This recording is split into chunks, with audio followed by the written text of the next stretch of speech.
This event was pulled together very, very quickly.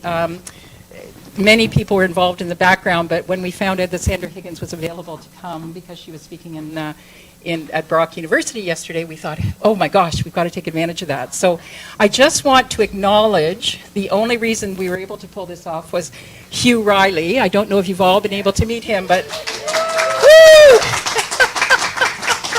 So Hugh, if you just want to welcome everyone because it's your home. Thank you, Nikki Hayes. You're welcome.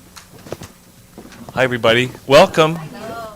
Great to have you all here. A lot of familiar faces. It's really nice to be part of this event that Nikki Hayes has worked so hard to organize. So, right? Yes, and Hugh said he's going vegan. What time tonight? Right now. Oh, right now.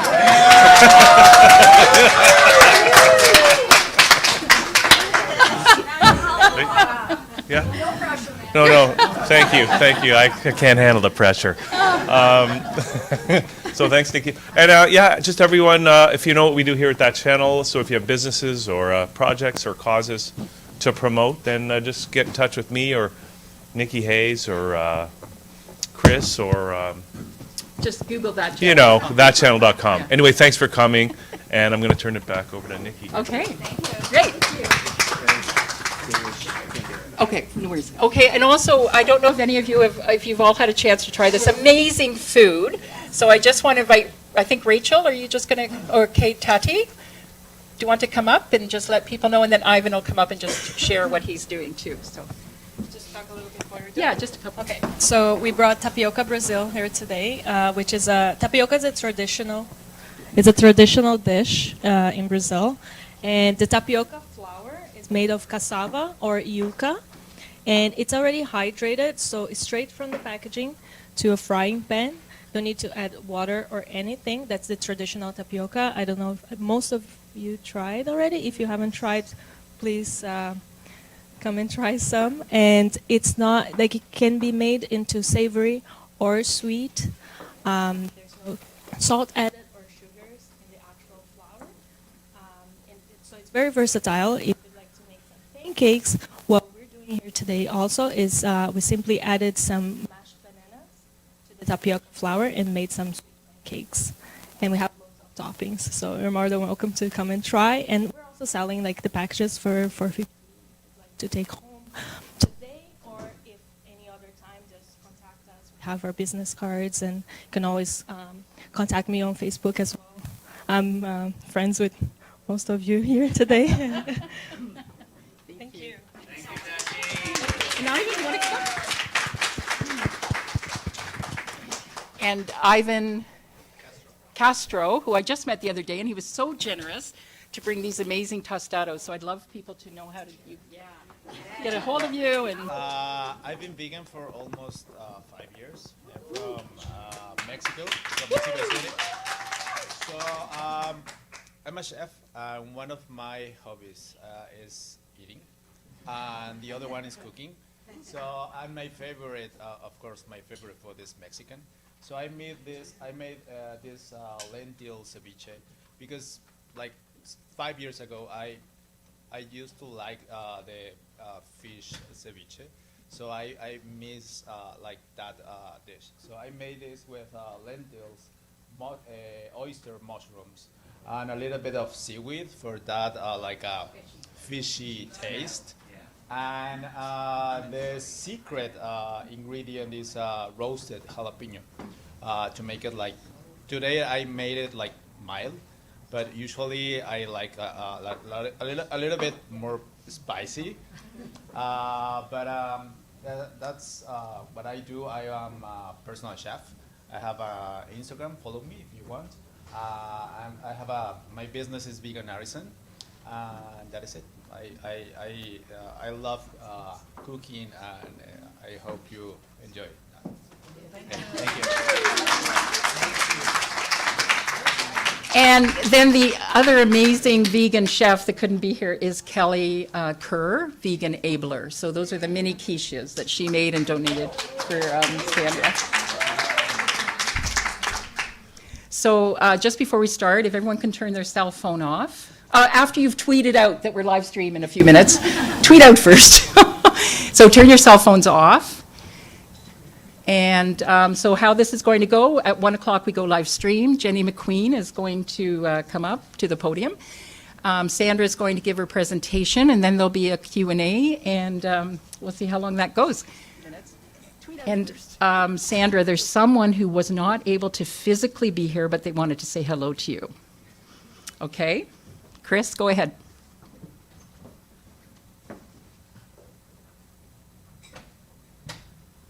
Hello, Sandra. Hello. Can you hear me? Yes, I can. Yes. So it's wonderful that you're in North America. I was always looking forward to you coming and starting the Go Vegan World campaign in North America. Oh, stylish. Yes, it is stylish. So good to hear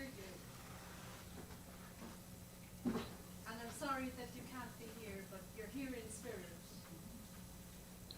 Well, thank you so much. I hope things are going well in Ireland despite the snowstorm. It's a worrying time. Yes, I understand. So please enjoy your time, and thank you so much. People in Tucson and Phoenix are also looking forward to seeing your billboards here. Okay, I'll keep that in mind. Thank you, Salish. Thank you, Sarah. Thank you. Just so everyone knows, Salish Rio is the founder of Climate Healers. So he has a hashtag vegan2026, I believe. Yes. So anyway, I just thought that would be a great surprise for you.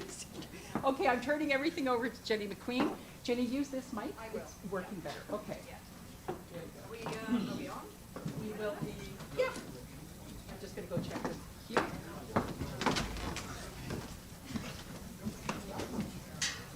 Okay. 1 second.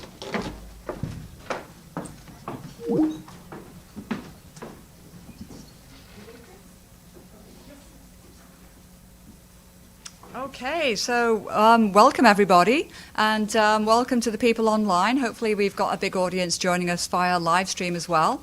My name's Jenny McQueen. I'm an activist in Toronto, and I'm super excited that we have Sandra Higgins visiting us from Ireland. This lady has managed to get a huge ad campaign happening already in Toronto. There's 400 ads in over 80 locations, including restaurants like Hemingway's, which is a really high-end restaurant in Yorkville. It's like, my God, how did you do that? Okay, so Go Vegan World is the amazing campaign that Sandra has been able to create.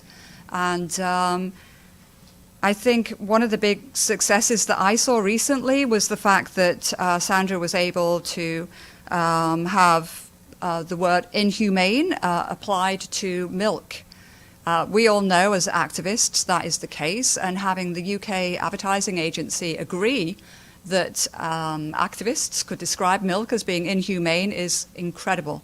So well done for that.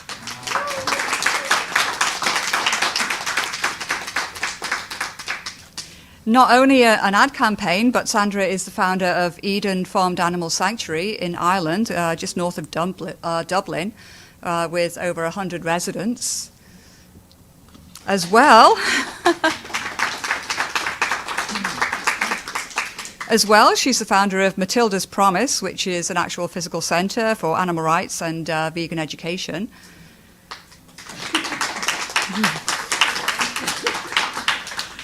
She's an author. She's a published author, 2 books. One is The Power of Compassion, and the other one is How to Be Healthy and Happy, which I'm going to go off and purchase after this talk.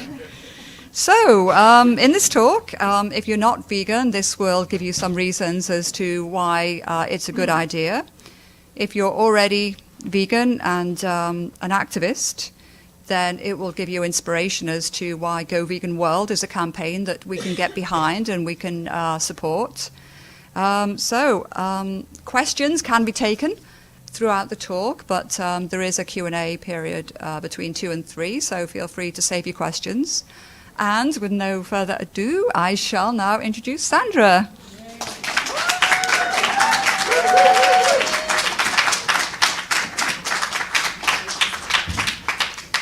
Thank you. Thank you to all the people who've helped organise this wonderful event, to Nikki and the hosts, Hugh, all the people who've cooked all the wonderful food here today. So I'm here to talk to you, but really I'm just the spokesperson for the residents at Eden Farmed Animal Sanctuary, the sanctuary that I run in Ireland. There are over 100 animals living there. So they inspire and inform everything I do. So really I'm just here to represent them and what I know they need from the human world. And they're in turn representing the billions of animals who are bred and used and killed at our hands every year.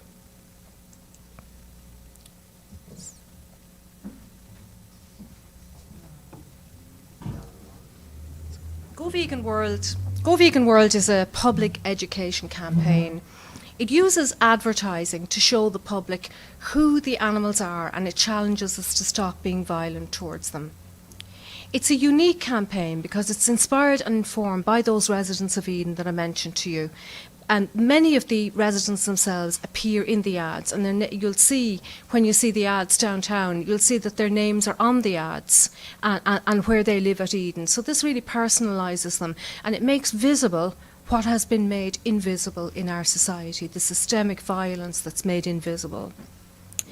They're not fictional or anonymous, they're real feeling beings with names and histories and personalities who have resisted and survived this hidden, dangerous world of animal agriculture to come and live at Eden and make Eden their home. And through Go Vegan World, they're very much engaged in their own struggle for species justice. So I don't go along with the idea that the animals we use are voiceless. They have a language and they have a voice. And through this campaign, they've been able to use that voice and show the world who they are and ask for what they want. In the time we have today, I'm going to speak to you about how Go Vegan World is structured and executed and how it has been received by the public in the countries where I've run it. I'll explain how the residents have influenced its ethos and the underlying beliefs that we have about animal rights and the methods of advocacy that I'm using that I believe have made this campaign such a success. So I have a lot of literature here today that's free for you to take home and use in your own advocacy. And there are very strict conditions of use that form a legally binding agreement between anyone who uses our literature and the residents of Eden and their campaign. And this is the reason we have such stringent control on it is so that the campaign remains true to its ethos and so that its reputation is respected and it can continue. Go Vegan World began in Ireland on World Vegan Day 2015. Ireland thrives on its image as an island populated by farm families who lovingly tend to the animals in their care. Animal agriculture is regarded as the backbone of a strong economy, the well-being of which is an essential component of Ireland's aim of feeding the world. This goal of feeding the world involves breeding and killing even more animals, despite the ethical arguments against animal use, as well as the intersectional arguments because of the damage to the biosphere. For example, in the 1980s, over 500 Irish river sites were pristine, and now only 21 are. Ireland has over 33% of greenhouse gas emissions attributable to animal agriculture, much of that emanating from the rapidly expanding dairy industry. In fact, in 2 years' time, the Irish taxpayer will face a bill of €450 million in fines for failing to meet the targets for emission reduction. It's very easy to fool consumers into believing that what they're buying is harmless. In fact, packaging in Ireland only needs to carry an Irish label for consumers to feel confident that not only are they spending their money in an ethical manner, but they're actually doing something good to help other animals. Those who profit from them are portrayed as caring for them as affectionately as they would their own children. But scratch beneath the surface, and the reality is quite different. Despite its portrayal as an idyllic place for farmed animals, and the people who profit from them as caring animal lovers, Ireland is a terrible place to be if you're not human. Ireland is 142 times smaller than Canada. And this tiny island, with a human population of only 5 million, punches way above its weight in terms of animal exploitation. It's the largest exporter of bovine flesh in the Northern Hemisphere, outstripping the US, Canada and Mexico. It's the 10th largest dairy exporter in the world. 1 in 7 babies worldwide is fed the milk of Irish cows. It has a large vivisection industry which is closely tied to its pharmaceutical and its medical devices industry. And it's the largest breeder of thoroughbred horses in Europe, most of them used in the horse racing industry. This is the Ireland that Go Vegan World was born into. It's not surprising that our ads were literally torn down from the billboards in Ireland.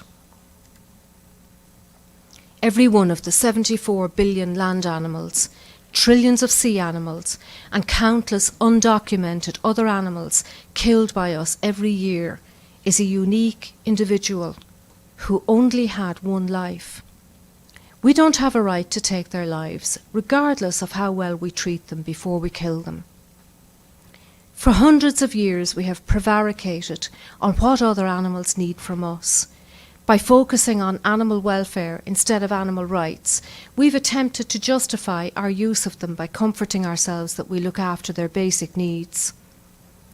When another being is bred onto this earth as a resource for us, with the death sentence on her young head, her welfare can never be respected because her very right to freedom, autonomy and life has been violated. While another living, feeling being is our legal property, her welfare is never going to matter as much as our need to profit from her. When another being is thought of as an ingredient whose purpose is to serve our needs, then her needs will never matter as much as even the most trivial of our desires. We fool ourselves into believing that keeping them alive until we kill them is somehow caring for them, and their welfare can never matter while they have no rights. Their rights will always be violated as long as we condone the use of any of them, even in tiny amounts on rare occasions. For the last 3 years, Go Vegan World has advertised animal rights and vegan education to the public throughout Ireland, the UK and internationally. And it has carried this clear, consistent message that we are morally obliged to stop using other animals as our resources. It's inspired and informed by the residents of Eden, and they feature in many of our ads residents like Emily and Charlotte, who were rescued from the meat industry and taken to live at Eden, where they've given us the opportunity to get to know them as the unique individuals they are, who represent the billions of others who live tortured lives and die unknown at our hands every year. So this is what makes Go Vegan World a really unique campaign. These individuals who are named on the ads and who represent their comrades have taken to the streets and confronted us with who they are and what they need from us. Since I opened the sanctuary in 2008, I've been privileged to witness the character and personality, as well as the complexity, sophistication and courage of the individuals who live there. They arrive as traumatized victims of human use, often in their early childhoods. Some of them newly born, heartlessly taken from their mothers, like Cormac in this ad, in this photo, who was rescued within hours of his birth. Many of them arrive exhausted and terrified at their ordeal at human hands, like Gabriel in this photograph, who is a victim of torture. And despite their terrible histories, they have the courage to heal and trust and thrive. I know them intimately, and because of this, I have felt confident enough to run Go Vegan World in the manner in which I do. There's only one reason to go vegan, and that's animal rights. Go Vegan World is an animal rights campaign. We don't talk very much about food or cosmetics or vegan clothing or any of those consumer options. There are plenty of other groups doing that, and that's not what veganism is about. There are many benefits to going vegan for humans. They include the fact that a whole foods plant diet is better for our health, a plant diet is less harmful to the environment, a plant-based economy would avoid a lot of the injustice that we perpetrate on workers who are employed in animal exploiting industries. But these are merely benefits of veganism. So if they didn't exist, we still have a moral obligation to go vegan. In fact, a reducitarian approach, where we reduce our use of other animals, that encourages people to just reduce their exploitation, is actually very helpful if your aim is human health or reduction in greenhouse gas emissions or protection of the environment. But a reducitarian approach is not enough when the goal is non-violence and animal rights, because it still views other animals as ingredients or tools of human use. It still encourages a species lens, and that's what Go Vegan World targets. Really, speciesism is the problem. The problem is not the availability of products in the supermarket. Activists who fail to call for a complete cessation of other animals seem to believe that going vegan is difficult. So that's why veganism is often presented through this lens of restriction. And we're doing the animals a terrible disservice. That's why members of the public are saying, I couldn't do that. That's too difficult. Because I'll tell you something, I work as a psychologist, and people come into me every day of the week on atrocious diets. I wouldn't last for 2 days on the diets that they're on if they think it'll benefit their health or make them look younger or thinner. So it's not the difficulty is not the barrier to veganism. And we're pushing this image out there that makes veganism appear difficult. And we need to continually examine why we're doing what we're doing and the methods we're using. And if we find there's something that we're doing that's not helping, and that's me included, we need to stop. We need to think about it and stop. Most people believe that it's wrong to unnecessarily harm others. So advertising veganism as a challenge is wrong. There's nothing challenging about veganism. The only thing challenging about veganism is the trauma that so many of us experience when we witness what we used to pay for. And we face up to this very dark side of our human nature, and how easily it was hidden from us, and how willing we were to play our part in keeping it in the dark when it intruded on our convenience or our habits or our social life. I went vegan 10 years ago. We didn't have any of the products on the shop shelves that we have now in Ireland. In fact, in Ireland, we don't have any of the products that you have here. We certainly have vegan cheese and a few things like that, but it's only in the last 12 or 24 months that they've even appeared in supermarkets. It was still easy to go vegan because we were doing it for the right reasons. If you think of the 1944, when Donald Watson and his wife coined the word vegan, they thought that their health would suffer, but they still went vegan because they were doing it for the right reasons. In an effort to make veganism attractive, it's been presented in the media and by our own movement as a trendy lifestyle and a diet, or something to do with health benefits. And as a result of these misconceptions of what veganism is, many people put their effort into the behavioural, consumerist aspects of veganism, such as our consumer choices. And that's why social media is flooded with the latest vegan cheese or vegan perfume or vegan makeup or whatever. That's not how the human mind works. Of course, when we make the lifestyle easier for people, it's going to enhance the chances of success. But behavioural change only occurs when we first make changes to how we think and we feel about other beings. That's across the board. We can't change our behaviour unless we first change how we think and we feel about something. Veganism is the moral conviction that it's wrong to unnecessarily harm another being. I've noticed, even since I came to Canada, if you go into a shop or a hotel and you tell people they're vegan, they tell people you're vegan, they say, oh, so you eat healthy. In fact, somebody said to me yesterday, oh, you eat healthy, we're getting some vegan free stuff in this week. But it's our fault. That is our fault that they think like that. Our socially sanctioned, violent behaviour towards non-humans will not change because of the availability of consumer choices. It can't change in any meaningful, lasting way until we alter the species' ways in which we think and feel about them. So this is what Go Vegan World targets: how people think and feel about other animals. The very presence of the animals in these ads, representing other animals in ways that resist and counter their traditional representation of as objects of human use, that in itself is challenging speciesism. Go Vegan World is a very large, highly structured and detailed campaign that has run thousands of ads and reached millions of people.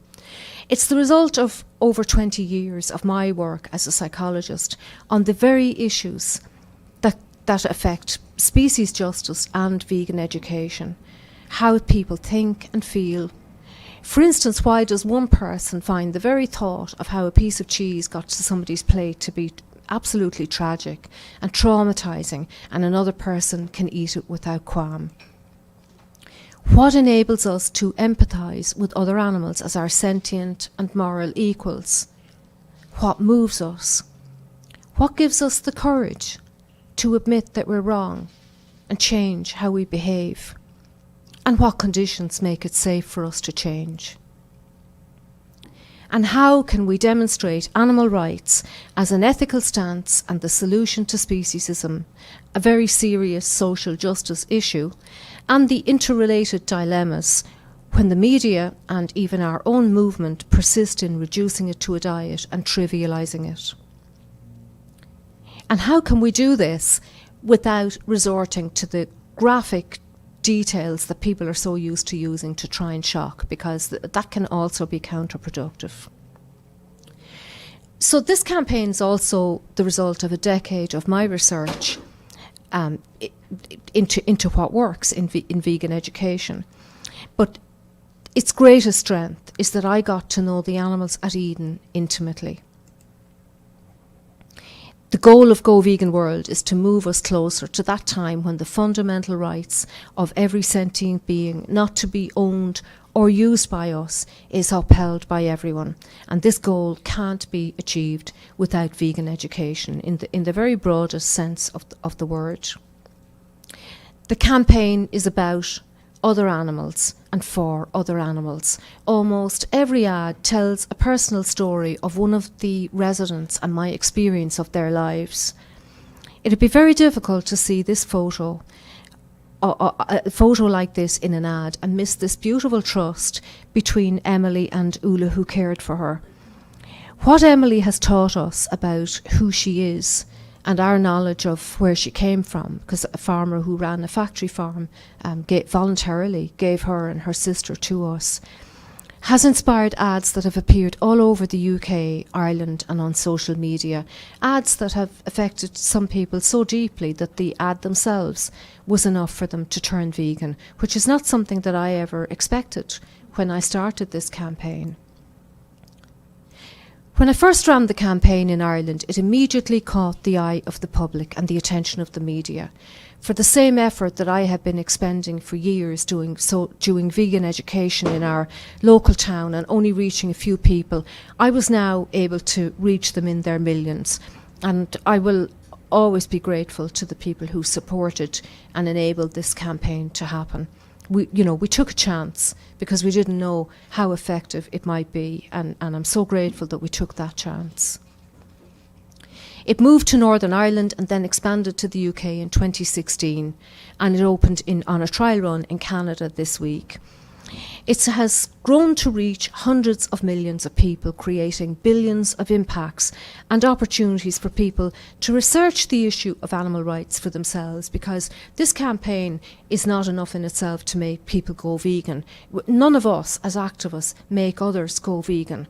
We provide information and they do the research, and they allow the information that they've gained to change their thoughts and how they feel about other beings. So people go vegan by themselves, and we can't take the credit for that. But what we do need to do is give the information to them that will maximise the chances that they will go vegan.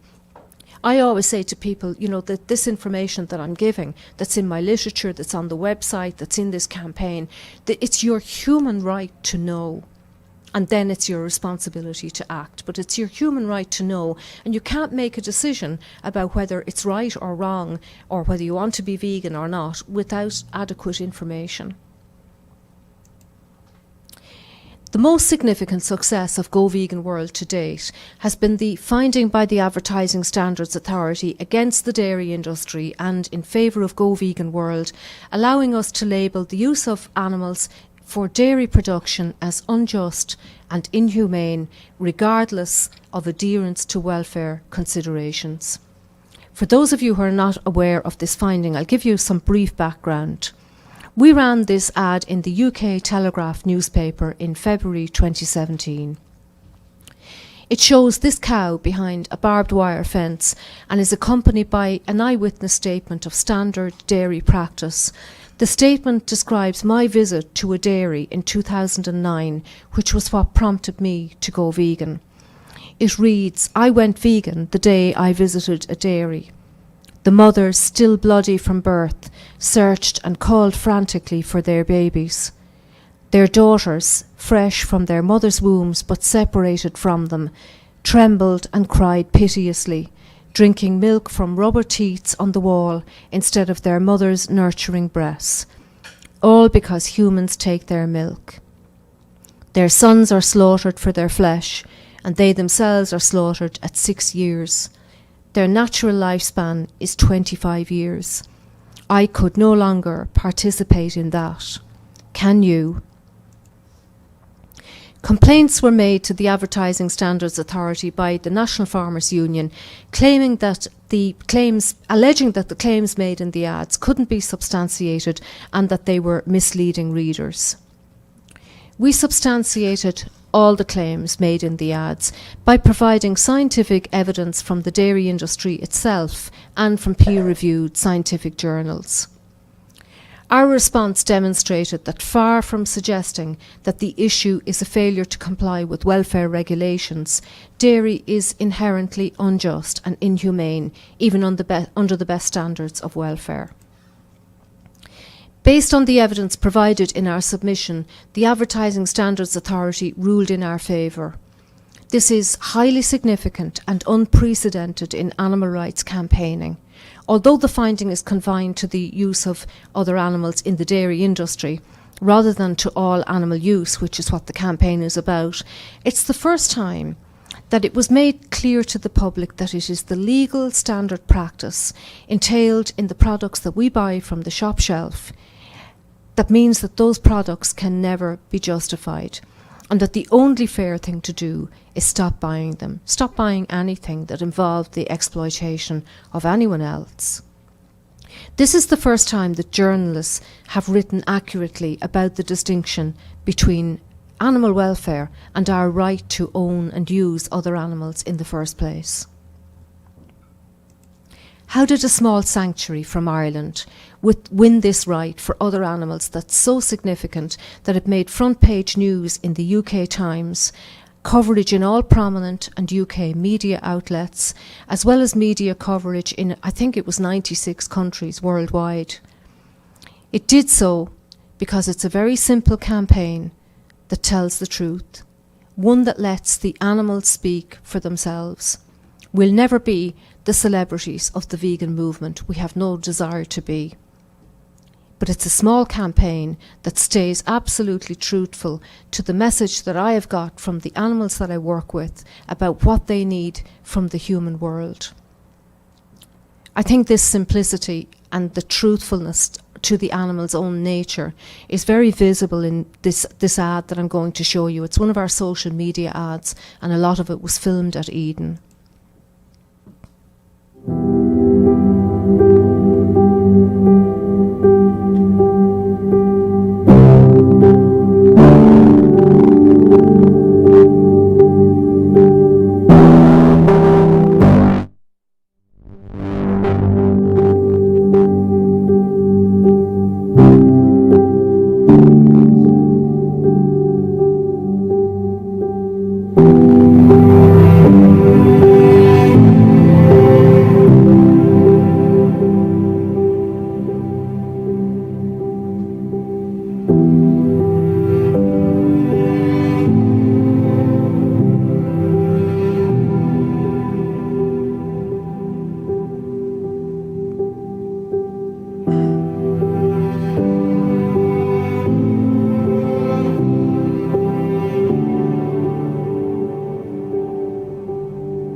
the volume on that was actually very low, so if one of the technical guys might turn up the volume for the next video.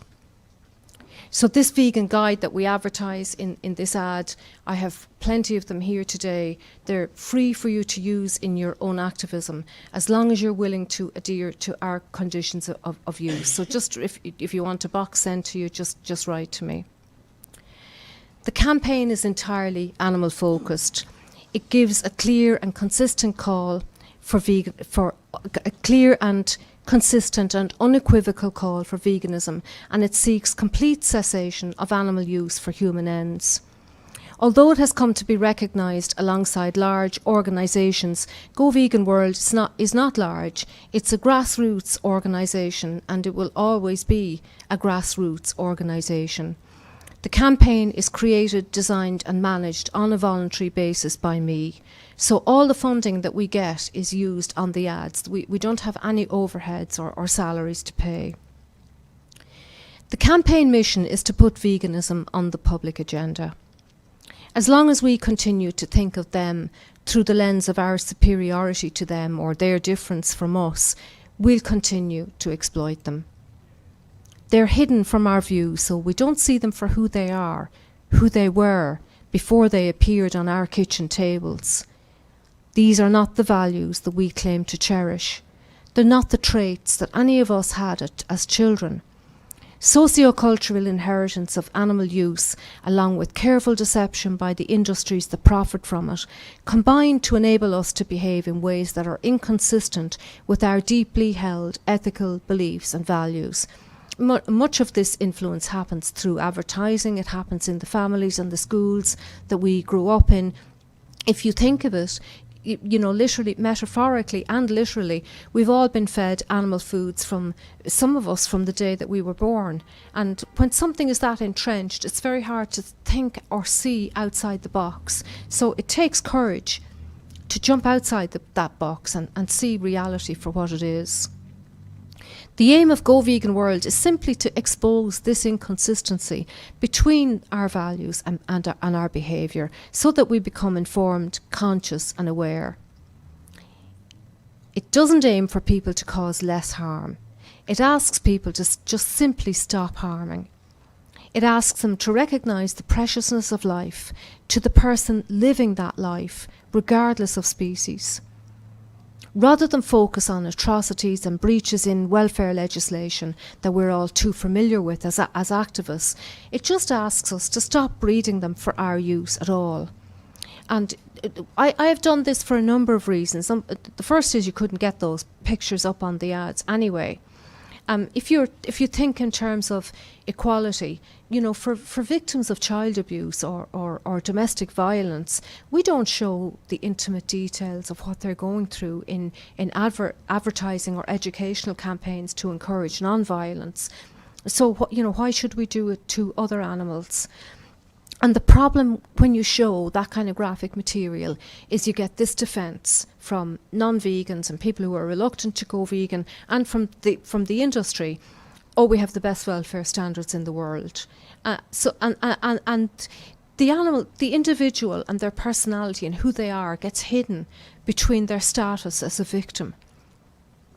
So this is the approach that we've taken at Go Vegan World, that we don't show these graphic images, or when we do, we're very judicious in the way that we use them. So we don't show the blood and gore. What we show is the emotional expression of the individual on the receiving end of it. And in doing so, we've left the industry and the consumer alike with nowhere to hide from the moral imperative to be vegan. So there's no escape. The only rational approach is to be vegan. The campaign aim is not for people to go vegan in their own time. From their perspective, while we wait to go vegan, they're being bred and they're being killed. Instead, the campaign asks people to go vegan now, but it's not a dictatorship. We don't do it in a dictatorship way. We do it in a way that makes veganism appear very easy, because it is very easy. And we certainly recognise that for some people veganism presents difficulty. So the campaign aims to be part of the solution so that everyone is enabled to go vegan, regardless of demographics, employment or any other obstacle that people believe prevents them from being vegan. And increasingly, farmers who have seen our ads have approached us for help to extricate themselves from the industry. So, you know, if it can have that appeal to somebody who's earning their livelihood, you know, really, if we're to examine what's going on in the world, how many of the human population are malnourished or hungry or dying of starvation. I walked here today and I saw, I mean, I was frozen. I had to go back and put more clothes on to get here. And I see people sleeping on the streets. And yet, what excuse do you hear from people that they can't go vegan? They can't go vegan because they love cheese, or they can't get the cosmetics they like. It's, you know, we're very spoiled and irrational.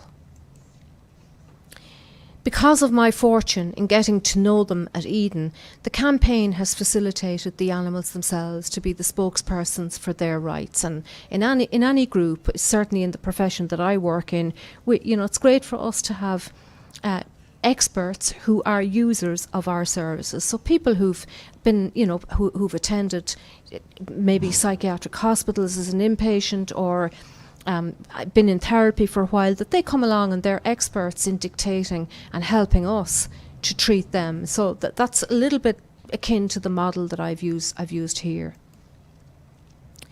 Every time I meet a traumatized resident as they arrive at Eden, every time I witness the richness of non-human life, every time I fall in love with one of them and then hold their dying bodies as they struggle to hold on to their only precious life, I'm more and more convinced of the need to expand the ethical backbone of the animal rights movement. And I'll tell you, when I go back upstairs, having lost one of them, as a direct result of being bred into a life of where they're imprisoned in their own selectively bred bodies, where they've died despite the best medical care that we can give them at a sanctuary, and I see people on social media talking about food, I'm raging. I'm raging. And if you're one of those people that posts all day long about food, I'm asking you on their behalf to stop. Stop. Go and learn something about the history of the animal rights movement. Go and learn something about the animals that you're advocating for. Go and meet one of them and talk about them. And stop talking about something that doesn't matter. I'm convinced that we need more ethical vegans who are animal focused and go out and talk about this for the absolute tragedy that it is. A completely unnecessary tragedy. It's a social justice issue, and we need to stop pretending that veganism is difficult or that it's about us. When we do so, we completely underestimate the capacity of the people we're talking to. And everybody that you're out there talking to is just like you were before you went vegan. A non-violent, sensitive, caring person. And they just need the right information from you, and they need to see a little bit of your passion for them to go vegan. It just takes a little bit of a switch in the tactics that you might be using. And if I sound very critical, I appreciate that people are talking about food because they want to make this attractive, and they're reading all this shit that's passing itself off as research that says, oh, if you talk about cupcakes, you'll encourage people to go vegan. Well, I'm telling you, I'm working for over 20 years with the human mind, and that's not how the human mind works. We also need to stop making activism about us. This time, it's their turn, and unless we're gracious enough to step aside and put them first, their struggle will always be a struggle, and we will never get the end goal of their freedom from our oppression. So I'm going back now to the structure of the campaign. The campaign uses a variety of different materials to transmit the Go Vegan World message to the public. They include outdoor advertising, television, social media, and newspaper ads, as well as international sports events. And I've used such a variety of formats because I've been very lucky that some of the countries I worked in had really nice advertising. And it's reached such a wide audience that the ads have really very much fulfilled their aim, which is just normalising the concept of veganism, putting the animals out there to be seen for who they are instead of what we're used to. We walk along the street and we see a cartoon figure of a fish or a cow and holding their hand out with a plate of their own sliced body, or sometimes, with a knife, holding slices of their own sliced muscle tissue that's just been cut with a knife, or the worst of all, the laughing cow. Whoever thought of that? Whoever thought of that knew that they were causing the worst grief on this planet, and we all believed them.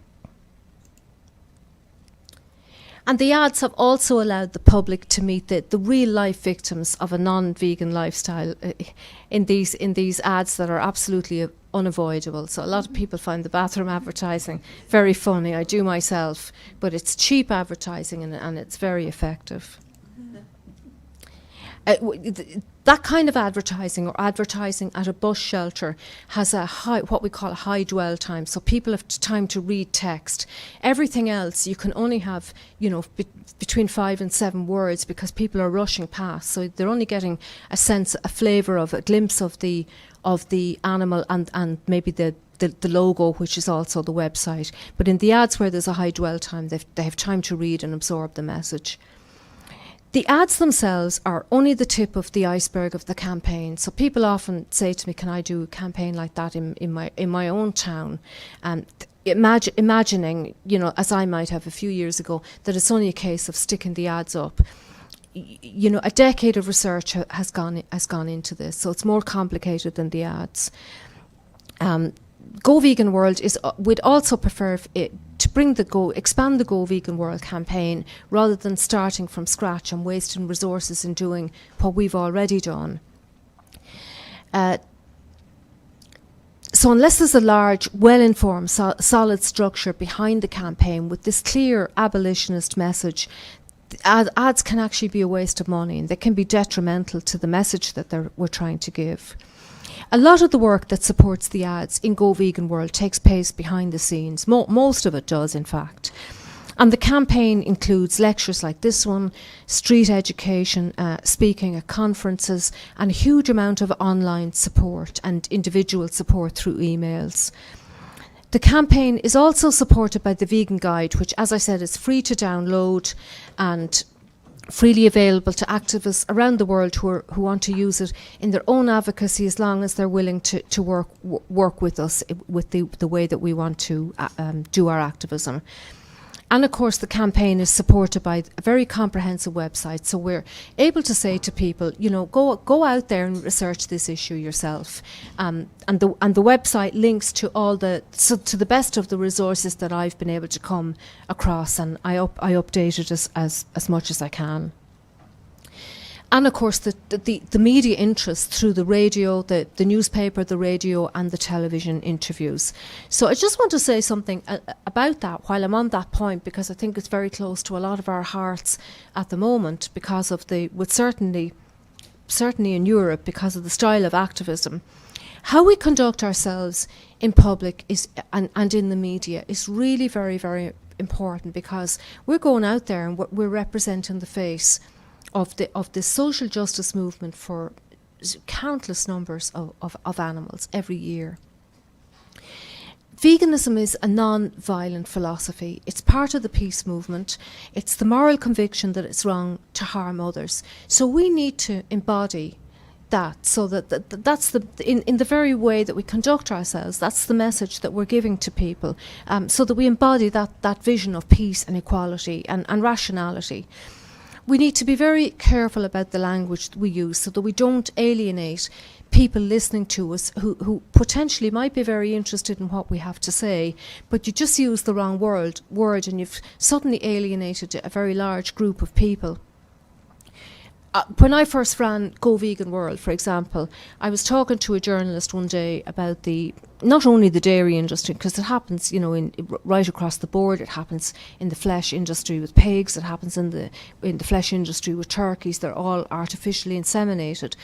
And I was describing the process of artificial insemination, and I used the phrase, if we did this to a human, it would be called rape.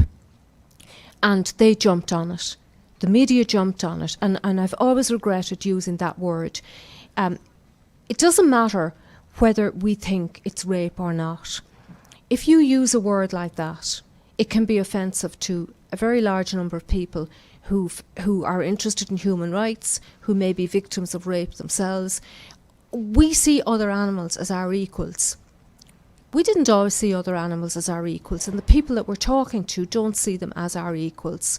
So we can very accurately describe the process, and we don't have to be graphic and violent in our description of it. We can rationally describe that process and give the message across without using a word that alienates people. And in the case in Ireland, the media jumped on this word and they used it as a hook to try and hang the campaign on, to say that I was extreme or that the campaign was extreme. So I would find myself on radio or doing a newspaper interview trying to describe some very rational elements of animal rights, and they'd say, oh, you're the one that called it rape. So I no longer use that word. I would say the same about, referring to what we do to other animals as the Holocaust. When we call when we call the humans who are paid by the animal exploiting industries, who we used to pay when we put our hands in our pockets and paid for all the products that we used to pay for, when we call them rapists and murderers, we've alienated people. We've alienated them. Instead of reaching out and trying to get a common understanding, we're all in this together. A lot of what we do to other animals is reverberation. There are important intersectional aspects to this. I don't go overboard on it in the Go Vegan World campaign because my focus is the animals, but it is there. I don't ignore it. So it's really important that we think. I'm always thinking, have I made a mistake? Have I done this wrong? Have I done that wrong? I personally suffer because that's the kind of person I am. But I think that the campaign benefits from that. And in the morning, if I found that Go Vegan World wasn't working, believe me, I'd drop it. I would drop it straight away. We can only do what we know is working to help them. So we need to continually revise what we're doing. It's also very important that we're absolutely accurate in what we're saying. So we have to keep reading and researching what we're talking about. If we say something that's inaccurate, they're going to rubbish every single thing that we say.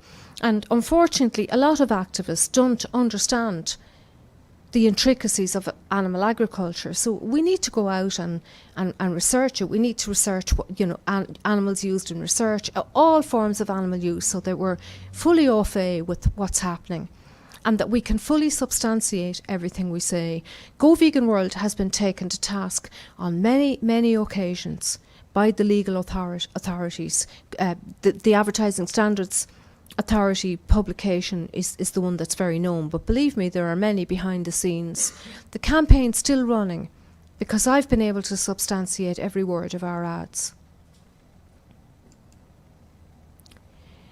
Those of you who work as advocates for the rights of other animals will be familiar with a range of difficult emotions, such as feeling angry, feeling overwhelmed, frustrated, helpless, hopeless, and even traumatized.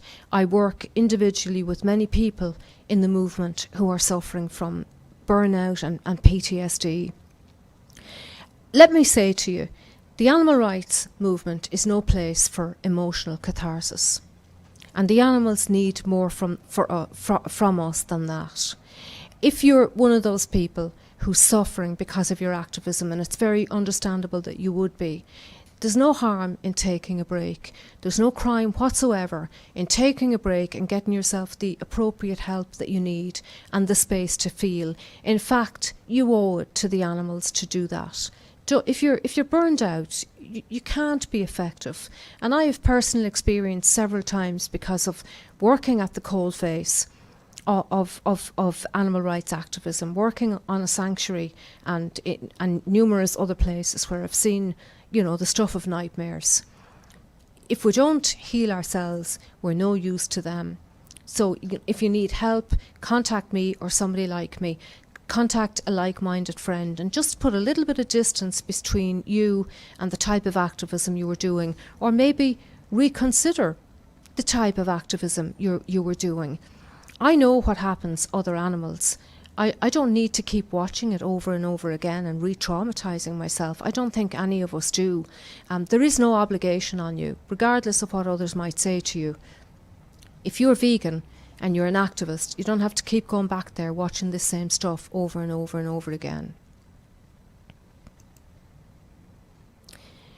Again, I'm back to talking about the structure and execution of the campaign. I design the ads and I source all the design materials myself, and I want to give a shout out today to Agatha Kissel, the campaign photographer, because she, I was taking photographs for years. The first movie that I made, You Haven't Lived Until You've Hugged a Turkey. I had a 2 megapixel camera on my mobile phone, and we were running that sanctuary out of stuff that other people were throwing in skips. We had nothing. But Agatha came along with her fantastic camera and her wonderful eye, and she took these fantastic photographs of the residents of Eden that have featured in so many of the ads, not this one, but in so many of the ads, and brought those animals right out onto the streets, and they have made history. Those residents of Eden have made history by going out there and showing the world who they are and what they want from us. So the reason that in many ways I'm very controlling of the campaign, and that's why I still have this campaign, and that's why it's so true to the message. The ads are also legally protected so that the message can't be diluted. So while the ads can be shared on social media, and I would encourage you, please share them, because every time you share an ad, it's free advertising for us. But they can't be copied or altered or used by any other individual in their own activism or any other organisation in their own activism, because we don't want the message diluted. We want this to stay a strong and true message. The ads are designed to be colourful and attract people so that their eyes are drawn towards them, and then they're accompanied by this headline that confronts us with the absolute injustice of our use of them. This ad in particular has been very effective. The campaign design also uses repetition, because this is one of the most successful aspects of advertising. So the ads, for instance, are placed in a city area where people are seeing them when they walk to work or when they walk through a city to catch a train or a bus.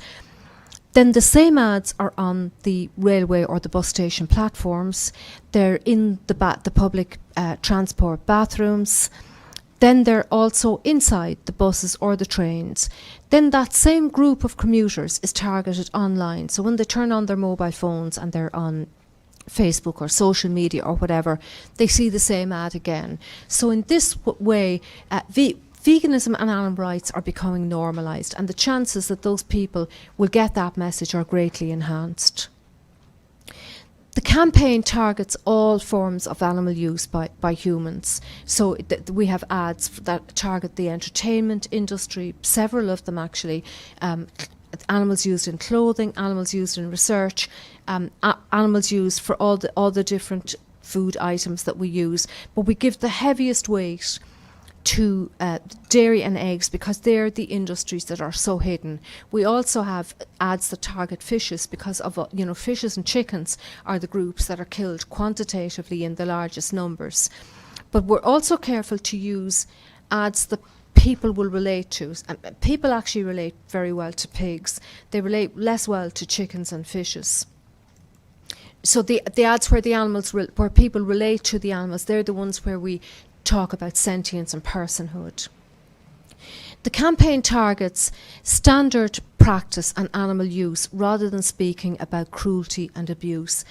virtually everyone, including vivisectors and farmers, are against what they call animal abuse.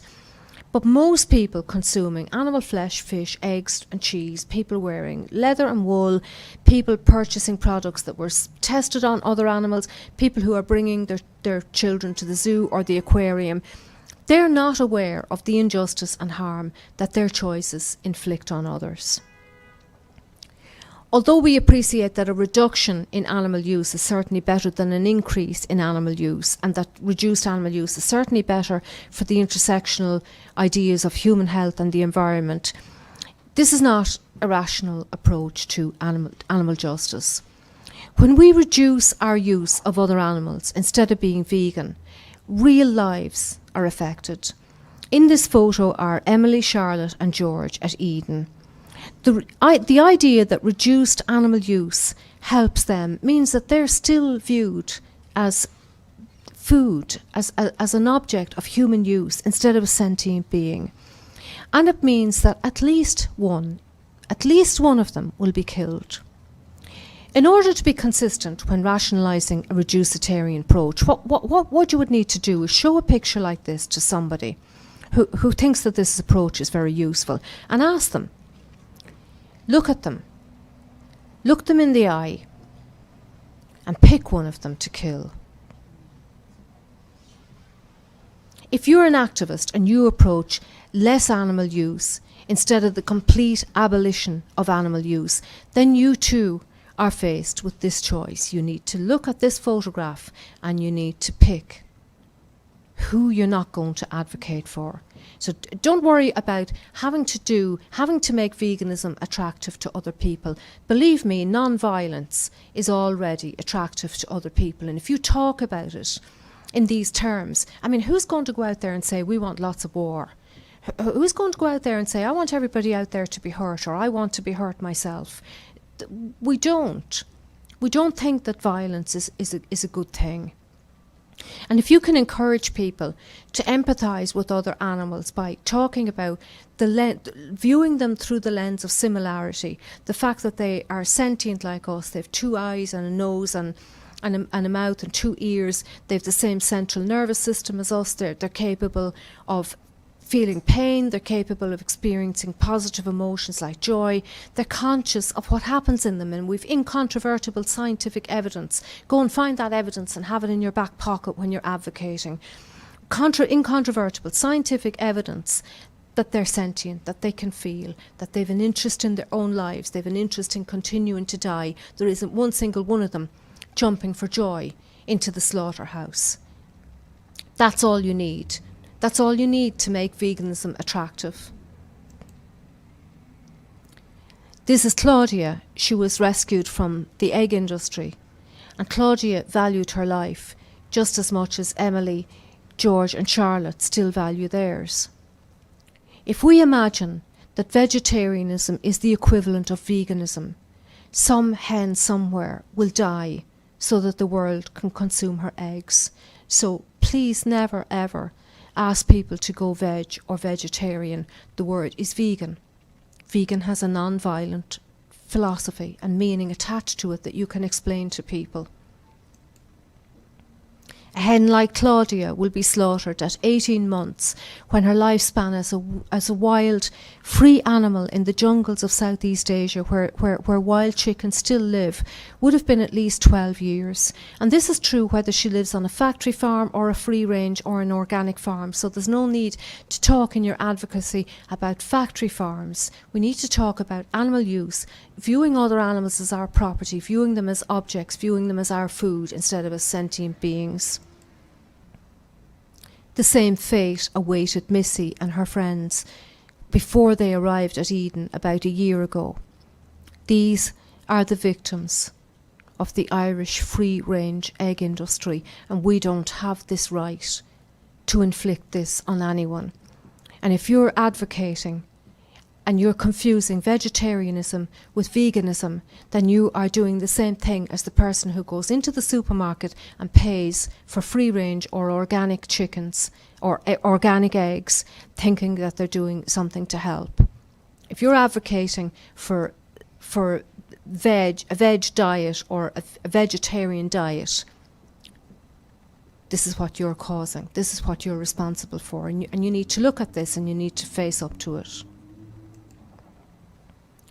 When we speak about vegetarianism instead of veganism, we're responsible for someone like Missy, who came from a free-range farm that carried a glossy label and commanded a high price for her eggs. And I remember when I was fooled into thinking that I was doing something good by buying them. So if I sound very critical, I'm critical of who I used to be. And I just wish that I'd known this. I just wish that I had seen a Go Vegan World ad, or that somebody had told me. The ads are designed around several core themes, which I'll outline by illustration. The ads illustrate that the animals we use are conscious of what happens to them, and that in all the ways that matter, they're just like us. So when we talk about animal rights, we're not talking about the right to vote or the right to go to school. We're talking about the fundamental right not to be used or harmed.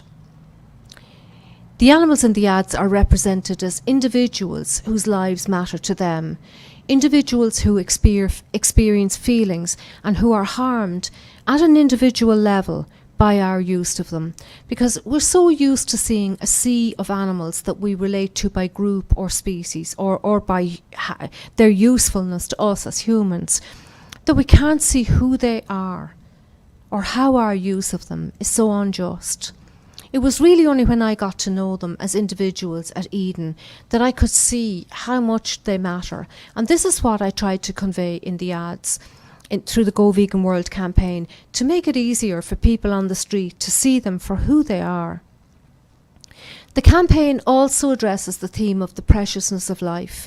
I've been running Eden for almost a decade, since the first spring lambs came to us in 2008, and I still can't get my head around the fact that the sheep who've lived here, like this sheep in this photograph, Willow, the sheep who've lived at Eden since that time, almost 10 years ago, they wouldn't exist if Eden hadn't existed. They would have gone into a slaughterhouse and been killed, and nobody would remember.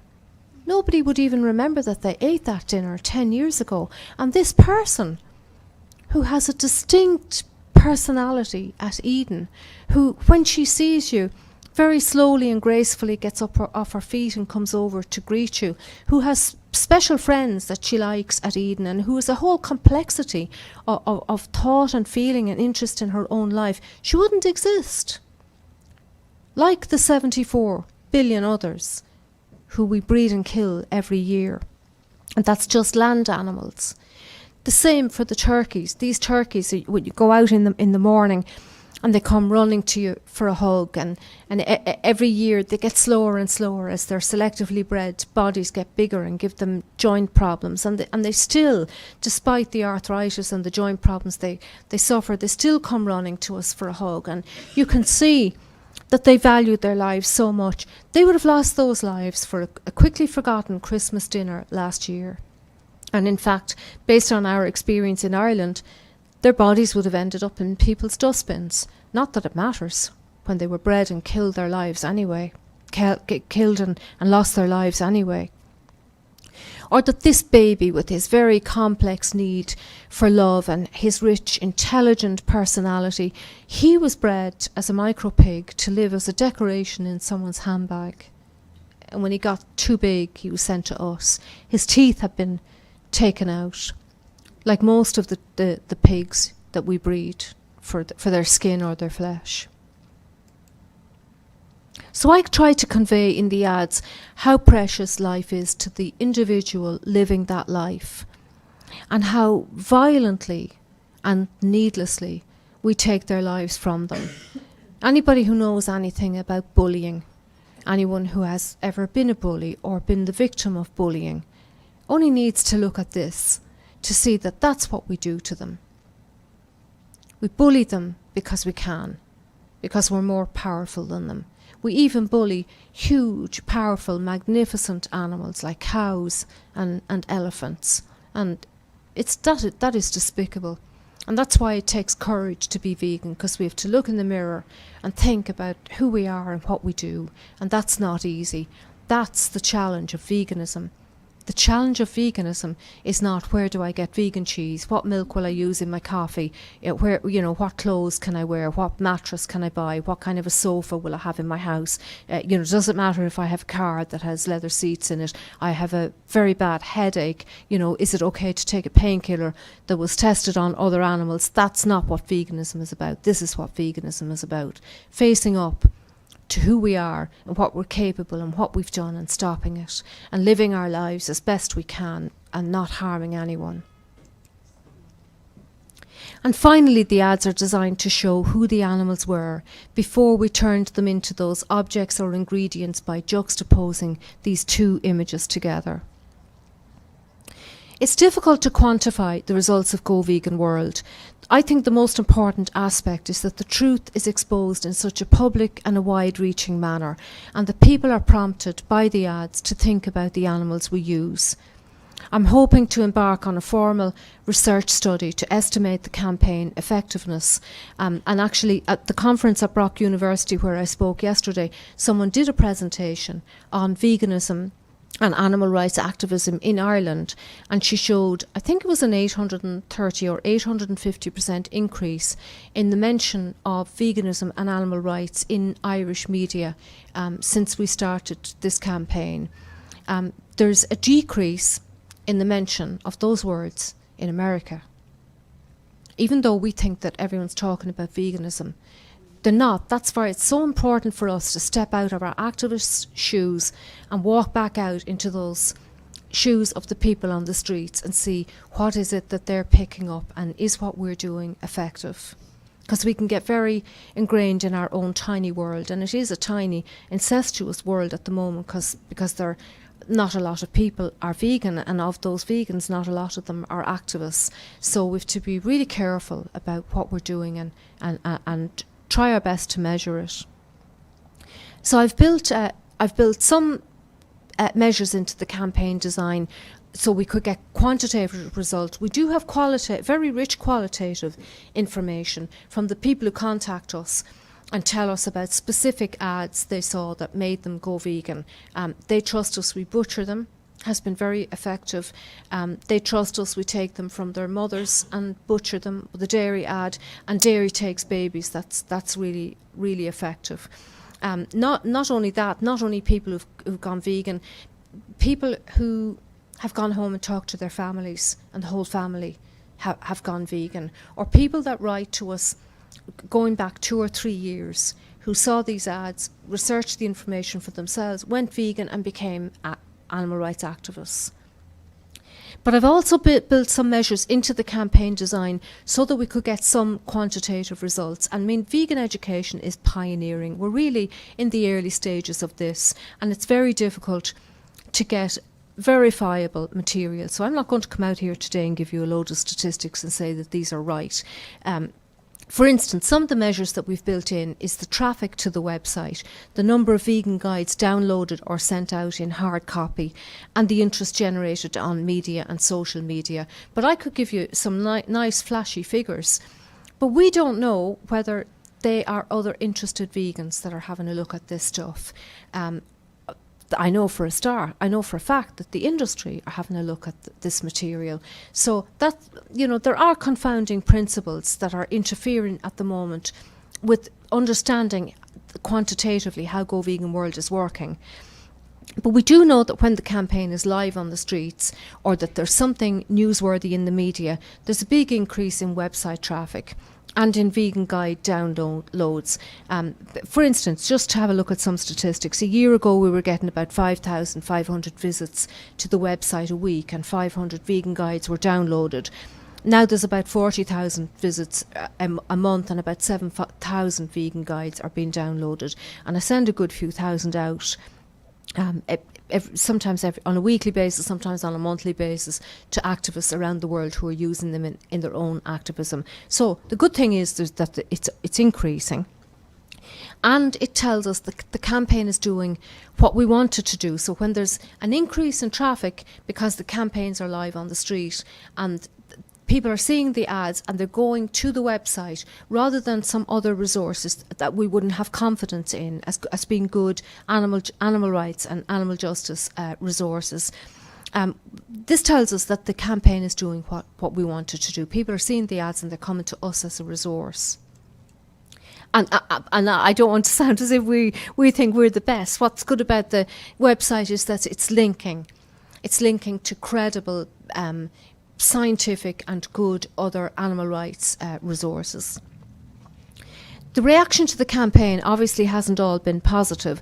In fact, it has really got under the skin of the industry in Ireland and the UK. As I mentioned, the ads have been torn down off the streets in Ireland. Behind the scenes, believe you me, the industries have done their best to shut this campaign down. They've tried on several occasions to shut it down. But it certainly has achieved its aim of putting animal rights and veganism very firmly on the agenda. The fact that veganism is being discussed on high-profile current affairs programmes in Ireland is indicative of how seriously it's been taken. Now, the manner in which the topic is being discussed in the media leaves an awful lot to be desired. The media have done their best to set this up as an anti-farming or even an anti-dairy campaign. It absolutely is not. I mean, nobody will support farmers more than animal rights activists and vegan educators. It's not. The campaign is targeted at consumers because it's consumers who are looking at other animals as objects of human use and going into the shops and paying for the products that cause so many of them to be bred and killed for our use every year and imprisoned and in laboratories and zoos and aquariums and what have you. So it's, we're still having to defend the same old useless questions over again. On this show I was asked, the fact that dogs look out the windows, does that not mean that they have no intelligence? Or, do plants not have feelings too? And very much trying to set it up as a Barney and a fight on radio between this campaign and farmers. Having said that, on the whole, the campaign has been very positively received by the public. When the words that ring in my ears continually when I'm talking to people are that I didn't know. They're becoming aware of information that they either didn't know or didn't care about. So, dairy takes babies from their mothers, the fact that male chicks in the egg industry are killed at birth, as well as the manner in which they're killed by suffocation or being ground alive. The fact that other animals feel. A lot of people don't know that other animals can feel. They might know it, because they do know if they step on the dog's tail at home that the dog cries and feels pain. But they don't think about that in respect to the mice that we use in research, or the cows that we use for dairy, or the pigs and cows and chickens that we use for flesh. They're just not on their radar. It wasn't on my radar until I got to know them. A lot of people are willing to go vegan, and there's a certain percentage of the public out there. They are the change makers. They're the people that are interested in social justice issues and ethics. They're the people to go for initially, because once we do this, other people who are more followers will just follow them, and our laws will change. The ways in which we think about other animals will change. The school curriculum for children will change, so that we have courses on animal rights and animal sentience. Animal sentience will be included in biology classes. I think that's the way it's going to work. So that's what the Go Vegan World targets. So people are definitely willing, and there's certainly a percentage who are more than willing to think about these issues and open to them. The problem is that people are not being asked to go vegan. People are not being asked to consider animal rights. They're being asked to think about animal welfare and better treatment. They're being asked to think about single, isolated issues, divorced from the whole problem, which is our species' view of other animals. I mean, I see people doing fur campaigns, greyhound racing, the use of animals in circuses, or the use of wild animals in circuses. I heard recently somebody campaigning against the use of family pets in research, as if the mouse doesn't feel the same. as the dog. I know it's very sad. I know it's dreadful. And if it was the animal that you know at home and that you love, who was used in research, you'd be outraged. But to campaign for that, and not to campaign for vivisection, to campaign against vivisection, and not campaign under an umbrella, a vegan umbrella, and talk about animal rights, this, I'm sorry, it does not make any sense to me. And I have proved with Go Vegan World that if you use this rational approach, you'll get there.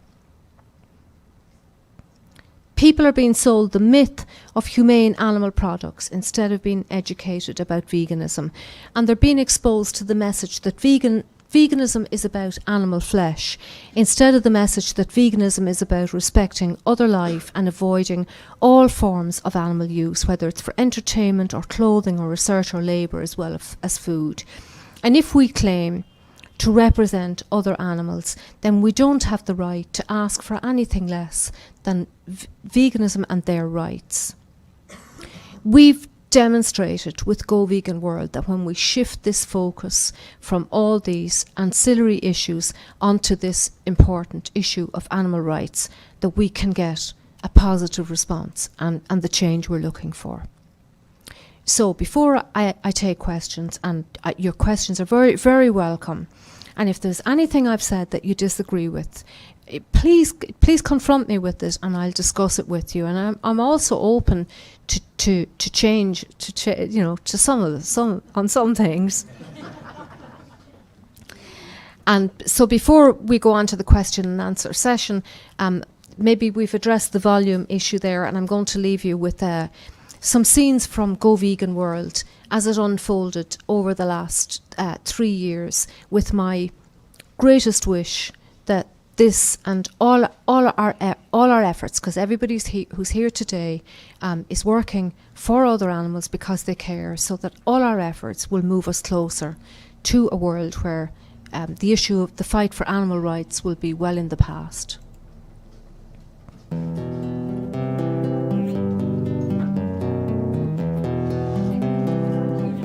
Okay. I wanna see the world united and learn to live as one. I wanna see the world united, learn to live as one. I wanna see the world united, learn to live as one. I wanna see the world united, learn to live as one. Zala ke yando stengeli na bato bakufela bitumba. Zongisa ke yando na mituna ya bato bakufela nzala. Zala ke yando kokit na bato bakufela bitumba. Zongisa ke yando stengeli na bato bakufela nzala. We have to bring the world together and learn to live as one. We have to bring the world together, learn to live as one.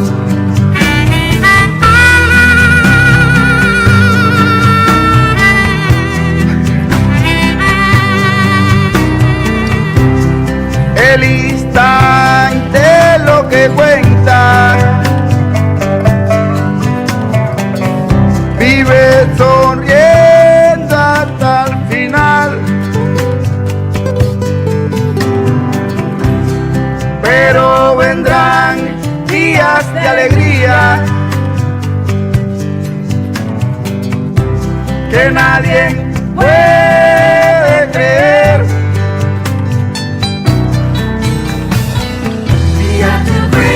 World together and learn to live as one. We have to bring the world together, learn to live as one.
beautiful picture, and thank you all for turning up and listening to me today. So I'm very happy to take your questions. I think we have a roving mic. There it is, but it's not working. Oh, it's a, oh, okay. Yeah. You can put your hand up. Yeah. And Sandra, if you could repeat. I'll repeat the question. Yeah, sure, go ahead. Hi, thank you so much for this.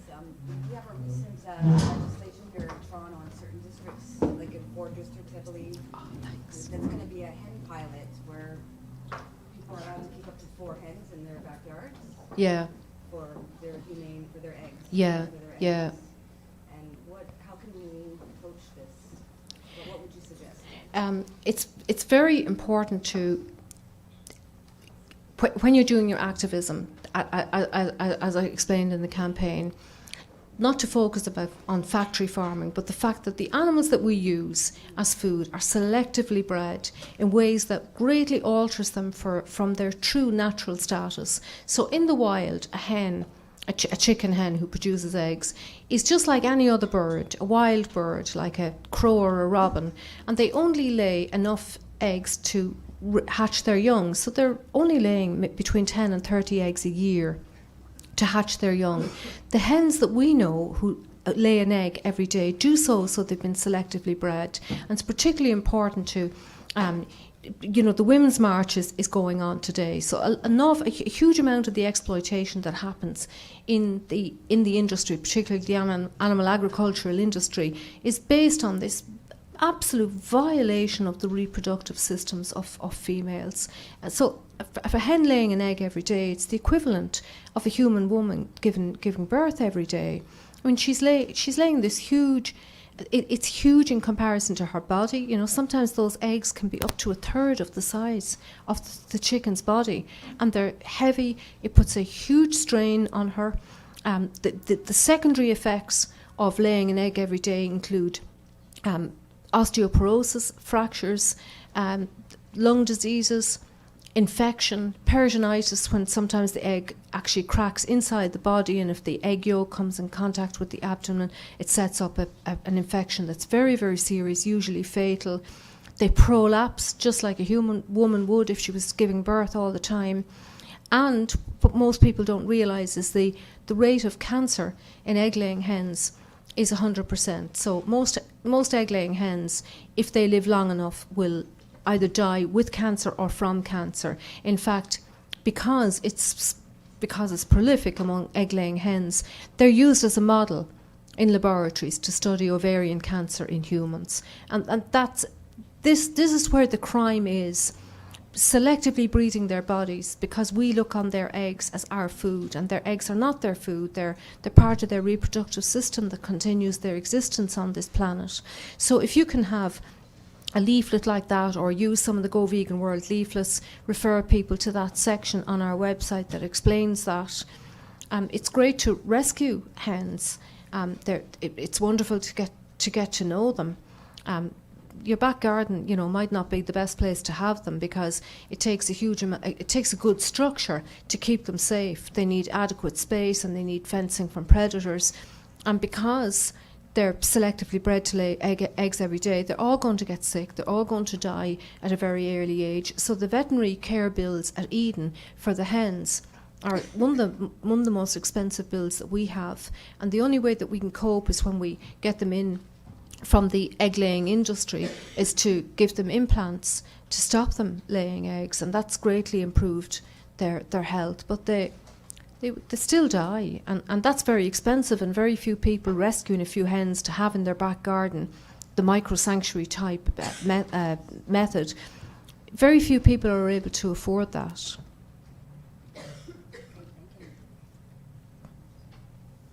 Yes, go ahead. Just on the implants for chickens, I've read that it's not only is it expensive, it's temporary too. They only last a month. Yeah, the question, yeah. I've heard that the implants only last a couple of months at most. That's right, yeah, and they can. Yeah, there can be freak issues where a few days later they're laying eggs again, or even a month later they're laying eggs again. So, yeah, it's expensive and it's not the ideal solution. Yes, another question. What's it cost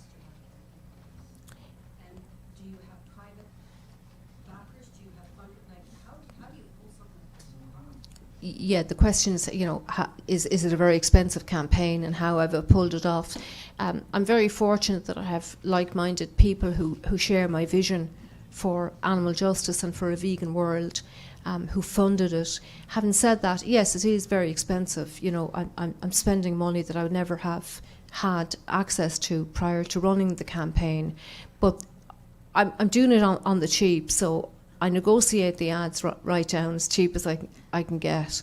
In fact, some people have said that I can come and work for them as a negotiator.